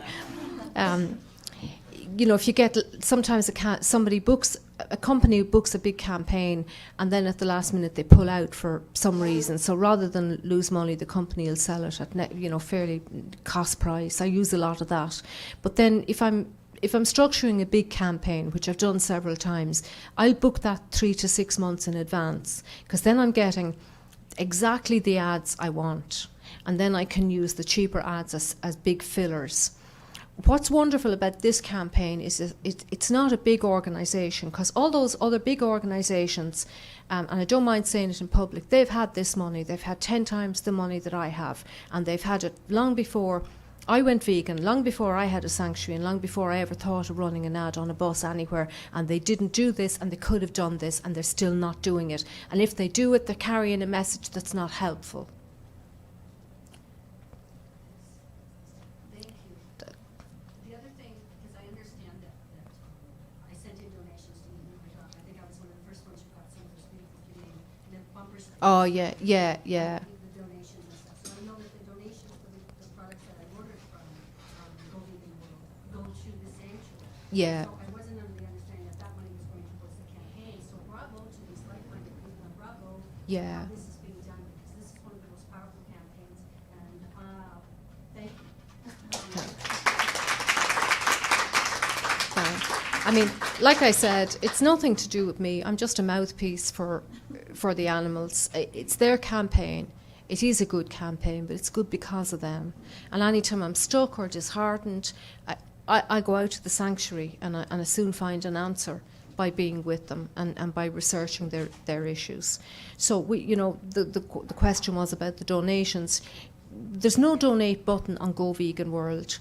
Not that we don't need money. The more money we have, the better campaign that we can run. And it takes the pressure off the very tiny number of people who are donating to it. But I didn't want to confuse the message. So Go Vegan World has one crystal clear message. It's your right to know this, and it's your responsibility to act on it. Whereas if we also had, please give us money, that dilutes the message. It loses its integrity. And that's been a difficult decision for me to make, because everything's moved along a little bit slower than it could have otherwise. But it's a decision that I'm very glad to make. But if anybody does want to donate, the donations can be made to EdenFarmedAnimalSanctuary.com. And we're very grateful to receive them. Yes, another question? How can I get my car wrapped with one of those? Oh, yeah. Yeah, well, if you get in touch with me, the question is, how can I get my car wrapped with the ad? Wrapped cars are great advertising, if you get in touch with me at info@goveganworld.com, I'll certainly arrange to have that done. It's great to get people brave enough to carry the ads. Yeah. Okay, that's great. Yeah. I see. All right. Yeah. Yes. Go ahead. How to phrase this exactly? It's wonderful that you're getting people to realize the animal justice issue, the justice part of this, and encouraging people to go vegan. How do we ensure, in your mind, how do we ensure that people stay vegan? Is it enough to simply change their paradigm, their view of the world, or do they need more to stay vegan? Yeah, it's a very good question. Question is, the campaign's great because it's focused on animal justice, but how can we ensure that people who go vegan stay vegan? And my answer to that is, once you're vegan for life, because it absolutely changes who you are. The psychological structure of your life is radically and utterly changed in a way that I can only compare to my field of expertise, which is psychological trauma. And when somebody is traumatized, the ground is absolutely pulled from under your feet. Everything you believed about this world as a safe, benign place is shattered. Your mind, the psychological structure of your mind and how you think and how you feel is broken into a million pieces. And that is what happens when we face what we're doing to other animals. And it radically changes who you are. So veganism is not about your behavior. It's not about the fact that, we insist when we travel that there's no feathers in the duvets on the beds, and we'll go out of our way and we'll go hungry rather than eat something that had an animal in it. That's not what veganism is about. Veganism is about having the moral conviction that it's wrong to harm others. It's about how we relate to other species in radically different ways to what we did before. And actually, I would love to move this on, that we relate to them in radically different ways to what we're even calling at the moment, because the more we learn about their sentience and their complexity, the more they can fill us with awe, because they're complex in ways that we are not. I think based on my study of it, that they probably feel way more intensely than we do, because their sentience is different, because it's more expanded than ours is. So you can't be a vegan today and not a vegan tomorrow, which is why I object to campaigns that ask people to be vegan for a month, go vegan for January, or go vegan for Lent. First of all, this is presented on a restrictive model, such as giving up alcohol for a month, or giving up meat on Fridays, or giving up confectionery for 4 or 6 weeks prior to Easter. Veganism is not restrictive; it's expansive. We're bringing all these other beings who matter just as much as we do into our circle of moral consideration. We're opening our eyes to who they are. That's expansive. We're not. What are we doing without? What are we doing without? Violence, something that didn't belong to us in the first place, something that isn't what we think it is. Because you go into a supermarket and you buy a piece of meat and you think it's food. That's not food. That's not food. That's the muscle tissue of somebody who lived. That's a piece of leg that person needed to jump and walk and go over to their mother or go over to their friend and say hello to them, or jump on with all 4 legs in the air at the same time. That's what that is. That's not food. So I hope that answers your question. You can't be vegan today and not vegan tomorrow. So, okay, that was too fine a point on it, but basically you're saying is ditch the rest of the message and go just focus on that one thing would be what you would recommend. Yes, the question is what I'm saying. Ditch all the other forms of activism and all the other messages and just go for broke, go for animal rights and veganism. And I'm saying yes. And the reason I'm saying yes is life is short. Your life as an activist is short, especially if you're doing very intense activism and you run the risk of burning out. The resources we have in terms of time, money, energy, they're short. So we need to maximise what we're doing to achieve our goal. And with any behavioural change, you have to look at the end goal. What is it we want? Do we want people to stop wearing fur and not give a fuck that they're going around with leather shoes on their feet? What sense does that make? And the people that we are talking to can see through that. They can see that doesn't make any sense. That's why the minute you go on a television programme, I go on a television programme with my docs on me, and the first thing they'll say is, oh, I'm sure those shoes are leather. That's our fault. That's our fault, because we're not giving a strong and sincere and consistent rational message with the end goal in mind. So it's economical in terms of all the resources we have, and it's rational and it's sincere. It's doing something that the animals need. You see, I always say, do your activism by swapping places with them. And if you were a cow, if you were a dairy cow, would you thank somebody for concentrating all their activism on fur? You wouldn't, because you'd say, well, I'm being used for my milk here. I'm losing all my babies. I'm going to lose, at least 4 babies before I'm killed and go through all that torture of being a dairy cow. And then I'm going to be killed so I can be ground up for a burger, and somebody's going to take my skin and use it to wear on their feet. So fur has nothing to do with me. Whereas, how would you relate as a dairy cow to somebody who's doing vegan education, who's talking about other animals as our sentient equals, who's giving the end goal as animal rights and the path to animal rights as veganism? And veganism is the moral conviction that it's wrong to harm other animals for our use, and that we don't need to buy into this. I have a question. Yes. I do anti-fur activism, and especially in Toronto, it's everywhere, and we find that sometimes vegans now think that it's okay to wear fur, so how is that? So the question is from somebody who runs an anti-fur campaign here in Toronto, and you're saying that some vegans think it's okay to wear fur. It's starting to get that way because fur is endemic in the Toronto region and starting to be in Canada. Companies like Canada Goose sprung all sorts of other companies, so fur trim is everywhere. And just the other day I came across a vegan who was wearing a full fur jacket.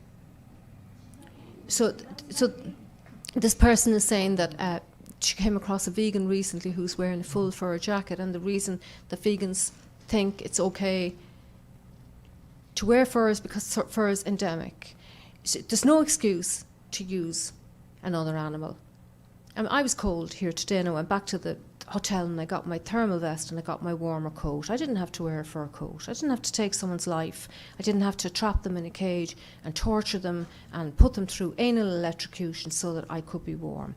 There's never an excuse for using another animal. There are very few of us on a desert island situation with nothing to wear and nothing to eat, and even if we were, the question is what are you going to do? Kill somebody else or die? It's probably more moral to die yourself. So you're not vegan. If you wear the skin or the fur or the feathers of another animal, you're not vegan. And I'd say something else. How dare you call yourself vegan? Another question. There are people that say if they buy stuff that's used, then they're not responsible.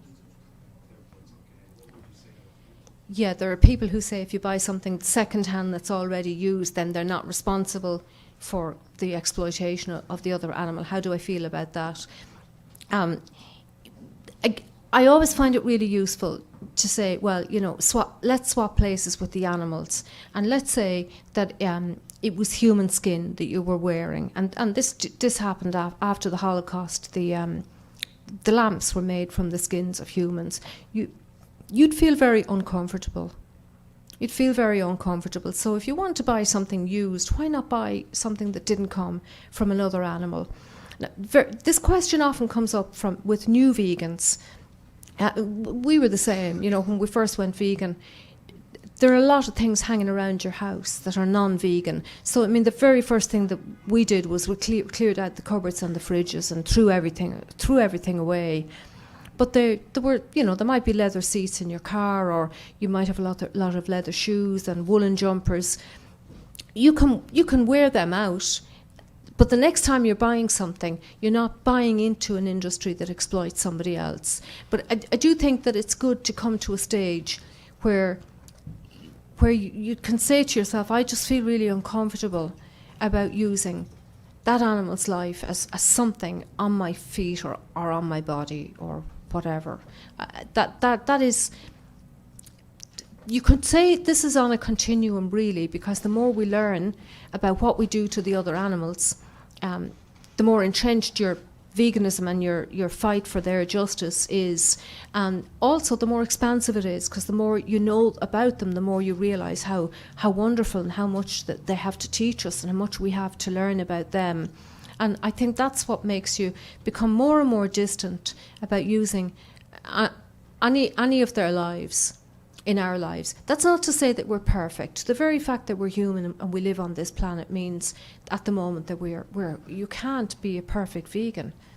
You can't not harm them, because even our own plant food production is harming a lot of animals. But it would be great to shift this to the stage where we're developing more and more methods of veganic agriculture so that we're not harming them, better alternatives for human medicine so that it's not compulsory that human medicine is tested on other animals.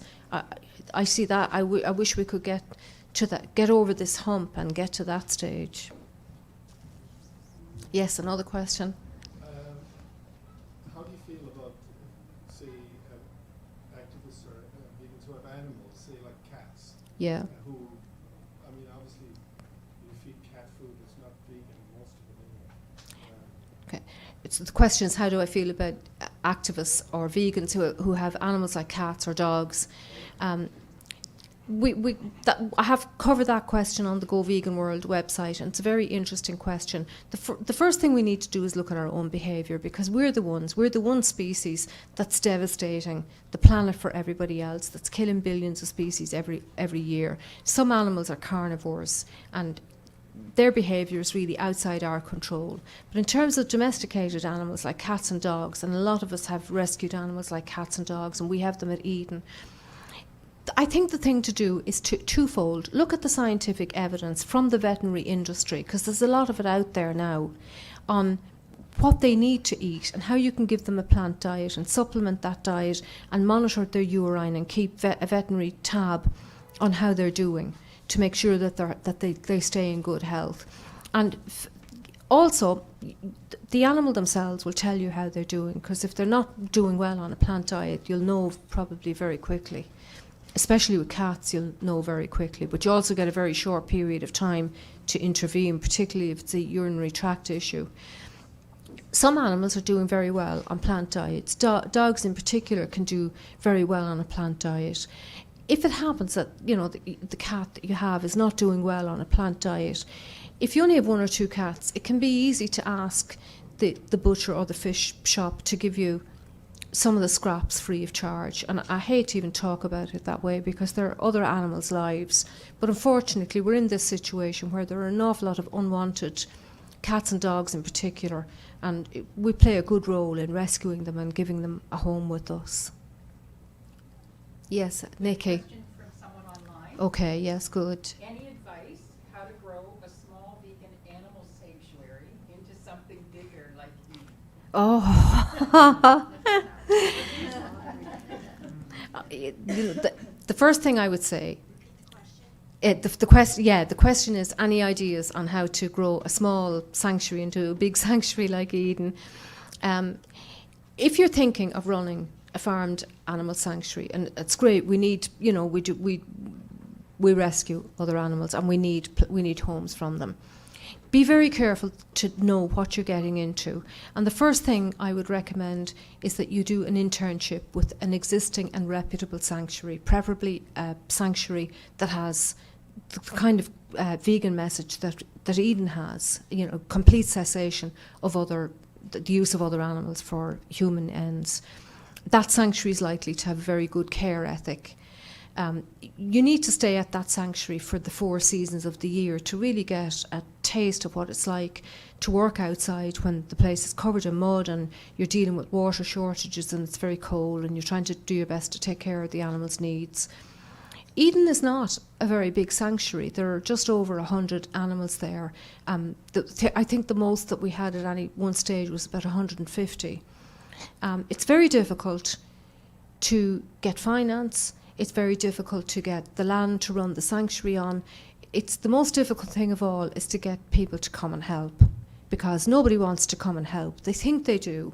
And when they get there, they think that running a sanctuary is about hugging the animals. And in our experience, you show them a bucket of water and they run a mile. I'll tell you, running a sanctuary is it's back-breaking work. It's very, very hard work. It's relentless. It's emotionally very taxing, because we see them coming in bits. We fall in love with them and they die. We see what the industry does to them. So you need to be a certain kind of person who's able to rationally care for them, give them the best care possible without becoming overwhelmed either physically or emotionally with this work. And very few people are cut out to do that. But if you're cut out to do that, then that's wonderful, and then you're somebody that I would like to work with. But I don't think that big sanctuaries are a good idea, because I'm always bringing it back to compare it to other humans. And, you know, if your family's too big and you've too many kids, you can't give them the individual care that they need.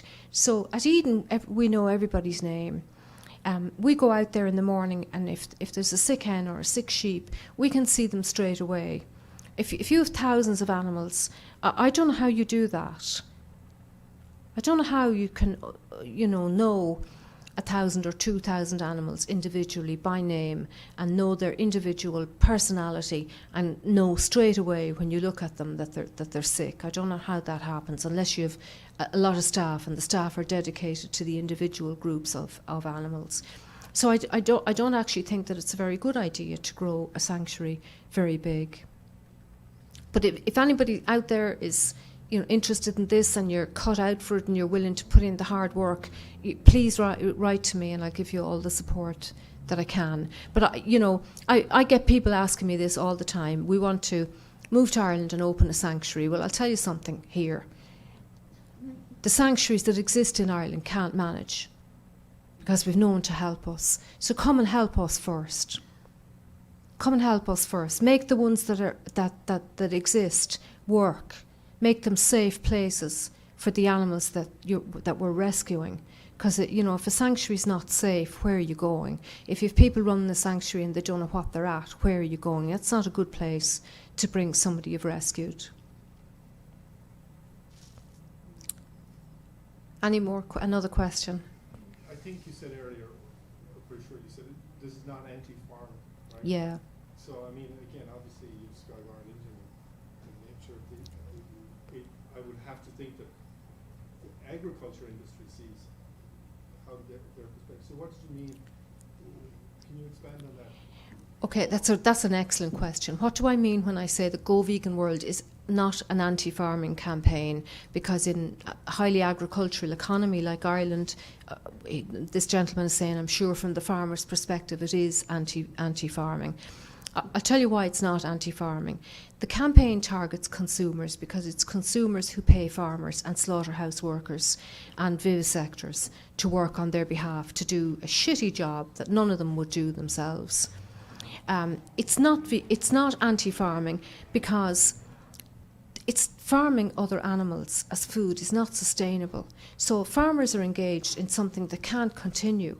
They're leaving a planet behind that their own children won't be able to live on. They're leaving a legacy of labour behind them that their own children won't be able to work in. So the idea is that vegans will work with farmers to enter a plant-based economy, which will be a secure world for everybody to live in. We get a lot of farmers coming to us at Eden, particularly since we started the campaign, telling us about the trauma that they go through sending the animals to slaughter, or remembering what Ireland was like, the obnoxious things we do, like, call the pig over, the lovely pig that has lived with you for the last few months, call them over and give them a nice dinner, and then stick a knife in their throat when they're busy eating. They grew up as sensitive children seeing this, and they were disgusted and revolted by it, but they desensitised themselves because a lot of them didn't feel they had any other option except to follow in the footsteps of their families and pretend that they were proud about this tradition. Well, none of them, or very few of them, are proud the day that the animals go to slaughter. They don't like that. They're upset that day. We have friends who describe driving after the slaughterhouse truck to take the pet lambs out. But it was okay to send everybody else to slaughter.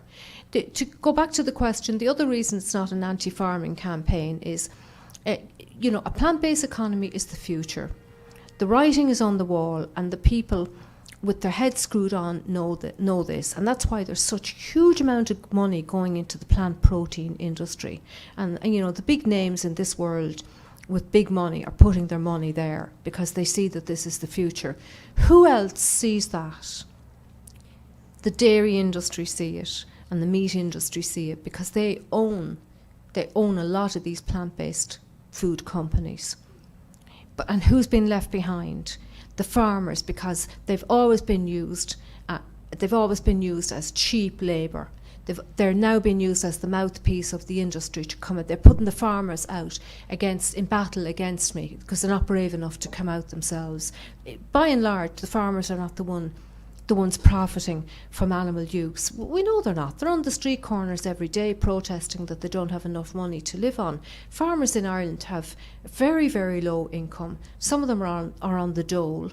I mean, the whole EU subsidy system is the equivalent of the dole. I mean, who else gets paid if their work goes wrong or if their customers don't turn up? But farmers do, because they're subsidised.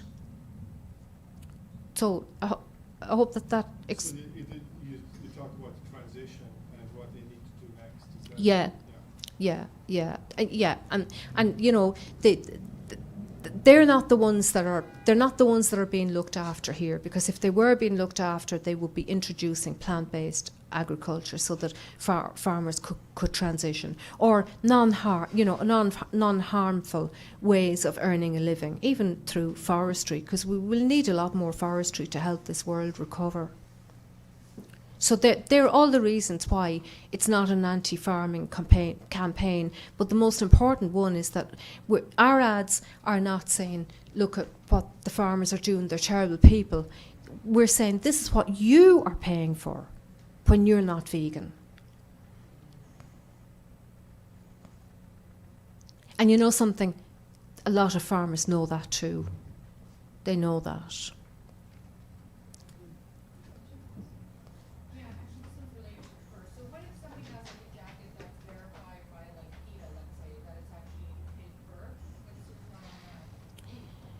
If the question is something about PETA? Yeah, so let's just say somebody has, let's just say a jacket, for instance, and they have fur trim. Yeah. The collar, and it's like fake fur. We know that fake fur isn't always fake fur, but if it's Yeah. verified by PETA, I'm assuming that that's probably real fake fur.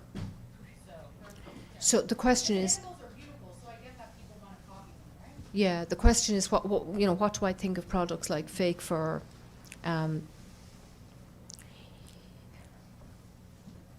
Do you know something?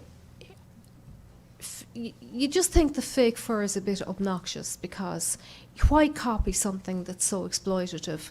And on the other hand, it's a little bit like, the dairy. A lot of people, when they first go vegan, they could not bear to eat fake meat, but they've no problem eating fake cheese.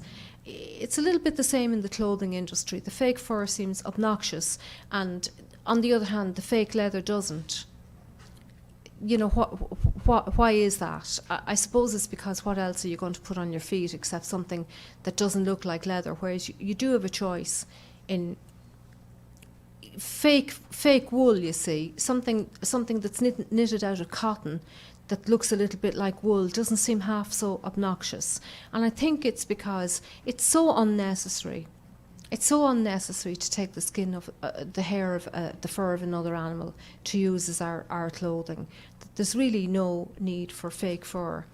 The fake leopard skin, the fake snake skin, that all, I think we would be just better to move away, because of course it's, you might go in and just buy a coat because it's cheap and it's warm and it happens to have a fake fur trim on it.